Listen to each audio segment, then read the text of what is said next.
Hi, welcome to Leadership Lessons from the Bible. This is episode 4. I trust you've been enjoying the various episodes so far and been taking the lessons seriously, making changes and adjustments in your own life. Let's go straight into today's episode. Jethro, Moses' father, heard about the wonderful works that God was doing with Moses, his son-in-law, and took Moses' wife and 2 sons to go visit him in the wilderness.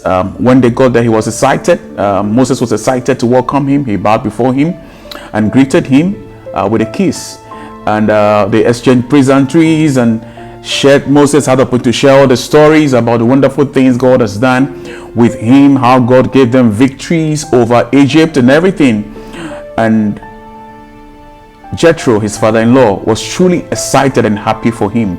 He even made a little feast. He had a little party after he has had a sacrifice and a burnt offering to thank God for what he has done.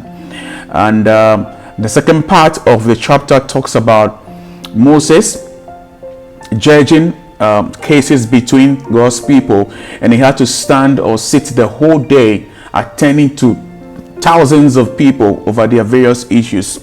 So Jethro gave him a simple advice that, hey, you will break down, you will die early if you continue this way. Why don't you divide the people into groups and assign leaders for them, so the leaders will handle their various issues. The bigger ones, of course, the more difficult cases can be brought to you to handle, and then they will report to you on how they are handling it. And Moses found that is a wonderful advice. He took the advice and immediately began to implement it to save the situation. I think this is something that we all can learn great lessons from. I have 8 lessons to share with you. I think we should go into that now. So lesson 1, every leader needs a mentor. Every successful leader needs a mentor to survive. Mentors are people who are more generally experienced than we are. They don't necessarily need to be people who are older than you or in the same field as you are. Mentors see what you don't see. They know what you don't know. They have experienced things you have not experienced. They have been to places you have been. They have taken pathways you are yet to take. Leaders, mentors help you to avoid pitfalls. Jethro was an experienced leader, and Moses knew that he could benefit from Jethro's experience and sound advice. Don't live like a vagabond. Get a mentor. Let's look at lesson 2 quickly. Lesson 2, older leaders must mentor and support young leaders. Just as Moses submitted himself to be mentored by his father-in-law, it was also a good thing for Jethro to offer to mentor Moses in that particular area. Don't wait for young people to come to you before you mentor them. Seek them out. Go out and look for young people to mentor. Offer yourself to teach, to train, and to mentor young people. Don't wait for them to make irrecoverable mistakes. Don't wait for them to fail before you step into the scene. Leadership is not a competition. It is about succession.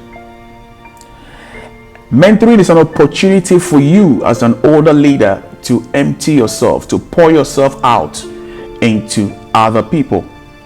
That's the only way to replicate your success, even when you are long gone. So older leaders, seek out to mentor young people, and you will do the world a lot of good. Let's look at lesson 3. Lesson 3, be happy for others.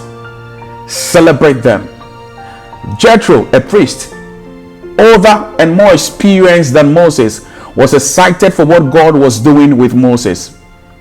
He came all the way to hear the story and celebrate with Moses. He even took burnt offerings, sacrifice, and partied with them. He had a good time with them and to celebrate what God was doing. Leaders must not be jealous of other leaders. Our assignments are different. We should be genuinely interested in the success of other people.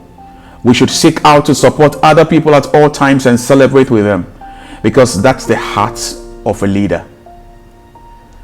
Lesson 4. A leader must be humble enough to take sound advice. You don't have all wisdom. I am proud of the fact that I don't know everything and I don't have all wisdom. I constantly love to learn from others. Moses was smart enough to learn from his father-in-law. He wasn't arrogant. He didn't say, I need to consult God first. He found wisdom and learned very quickly from what his father-in-law was teaching him. He didn't even waste time. He got to work immediately, appointing leaders to oversee the people immediately and to judge the people so that he can take some rest and deal with more strategic issues. Lesson 5. Lesson 5. Lesson 5. Lesson 5. God will not always speak to you.